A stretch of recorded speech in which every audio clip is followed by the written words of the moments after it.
доколку навистина кај владата на СДСМ и владеачкото мнозинство постои желба за поголема транспарентност, заедничко одлучување и инклузивност на опозицијата по важните национални и државни прашања, тогаш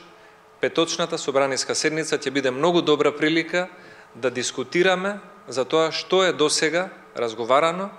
усогласено и што треба да се доусогласи во договорот помеѓу Македонија и Бугарија. Уште повеќе што владата на Република Бугарија имала и самодоверба и доволна транспарентност, предложениот договор за соработка и добрососедство со Македонија да го представи пред нивните пратеници во Бугарското собрание и за истиот да се дискутира.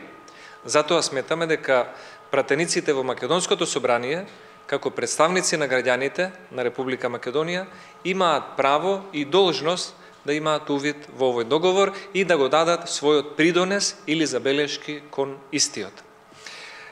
Тоа би било нашето барање и очекуваме од владата и од парламентарното мнозинство да излезат во пресрет на ваквото барање, за да можеме да отвориме една дебата која што ќе биде важна за склучувањето можно на овој договор. И она што сакав да го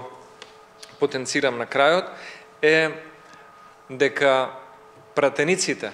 во ова собрание оставаат можност владата на Република Македонија и Министерството за надворешни работи да одлучат дали таквата точка на дневен ред и расправата за македонско-бугарскиот договор за добрососедство ќе биде на отворена или на затворена седница. Ако Министерството за надворешни работи смета дека во тој договор има премногу класифицирани информации, кои што во моментов може би не е соодветно да се споделуваат со пошироката јавност, ние сме спремни